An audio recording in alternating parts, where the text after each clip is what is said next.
Buenos días, tardes o noches. El día de hoy vamos a iniciar con la unidad número 3 de la materia de mecánica de suelos, que se titula capacidad de carga, y vamos a iniciar con el tema 3.1, que es teorías de capacidad de carga. Y para poder hablar de las teorías de capacidad de carga hay que poder definir qué es la capacidad de carga, que básicamente va a ser la carga por unidad de área bajo la excavación, bajo la cual se produce la falla por corte, es decir, es la mayor presión unitaria que el suelo puede resistir sin llegar al estado plástico. Uno de los primeros esfuerzos por adaptar a la mecánica de suelos son los resultados de la mecánica del medio continuo en la teoría de Terzaghi. A partir de esta se generaron otras teorías, como la de Prandtl, Hill, Skempton y Meyerhoff, además de la de Leonardo Sevar. La primera teoría que vamos a mencionar es la de Terzaghi, en 1943, que fue el primero en presentar una teoría para evaluar la capacidad última de carga de cimentaciones superficiales, la cual dice que una cimentación es superficial si la profundidad de F de la cimentación es menor o igual al ancho de la misma. Sin embargo, investigadores posteriores han sugerido que cimentaciones con df igual a 3 o 4 veces el ancho de la cimentación se definen como cimentaciones superficiales.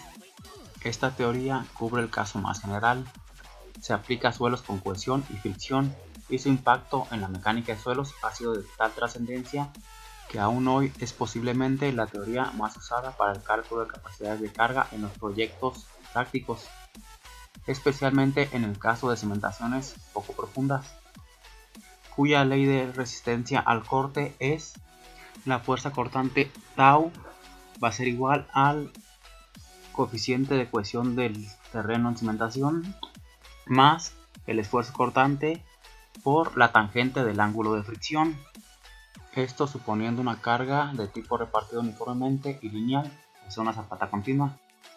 Si se desprecia la resistencia al corte del suelo situado sobre la profundidad de la excavación de F, al que se considera como una sobrecarga actuando sobre la excavación, tendremos que la carga va a ser igual al peso específico de los suelos por la profundidad del desplante. Para esta teoría se propone un mecanismo de falla para una zapata continua uniformemente cargada, y el sector de falla se divide en tres zonas, o zonas 1, 2 y 3. La zona 1 es una cuña que actúa como si fuese parte de la zapata, estado activo. Sus límites forman ángulos de 45 grados más el ángulo de fricción sobre 2 con la horizontal. La zona 2 es una cuña de corte radial, dado que las líneas de falla son rectas con origen en A y espirales logarítmicas con centro en A. La frontera AD forma un ángulo de 45 grados menos el ángulo de fricción sobre 2 con la horizontal. Por último, la zona 3 es donde se desarrollan las superficies de deslizamiento que corresponden al estado pasivo de Rankine, pues sus límites forman ángulos de 45 grados menos el ángulo de fricción. Con esta hipótesis, la capacidad de carga resulta en QC o carga de falla, siendo igual a la suma del coeficiente de cohesión del suelo más la sobrecarga efectiva más el ancho de la zapata, esto multiplicado por factores de capacidad de descarga NC, NQ y NY. Estos factores son adimensionales y son función del ángulo de fricción interna.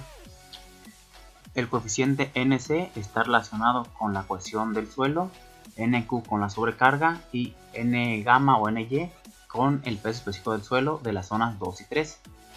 Ahora vamos a pasar a la teoría de Prandtl de 1920. Teoría de falla generalizada en la teoría de equilibrio plástico para determinar la capacidad de carga a la falla en áreas cargadas de forma continua.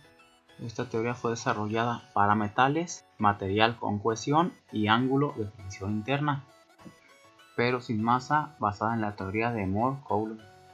Al igual que Terzaghi, divide la cimentación en tres zonas. La primera, que es donde la fricción y adherencia provocada por la rugosidad base-suelo generan una cuña rígida que actúa como parte del elemento estructural.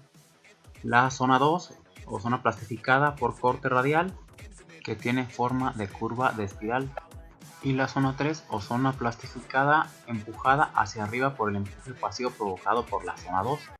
Todos los planos de falla están a 45 grados más o menos el ángulo de fricción sobre 2 de los planos principales, donde la capacidad de carga QC va a estar dada por el coeficiente de cohesión y el factor NC de cohesión. Ahora pasamos a la teoría de Hill, que se muestra en la siguiente figura, en el que las regiones AGC y AFD son de esfuerzo constantes y la región AFG es de esfuerzo radial. Otro tanto puede decirse de las zonas simétricas. En el lado derecho de la figura, los esfuerzos en estas regiones son los mismos que se presentan en las correspondientes del mecanismo de Prandtl, pero las velocidades de desplazamiento son diferentes.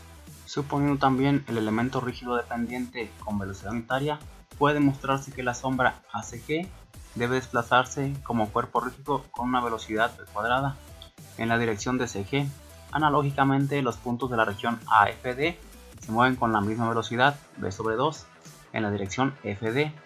La zona radial se mueve en dos puntos con la misma velocidad v sobre 2, tangente a los círculos de desplazamiento.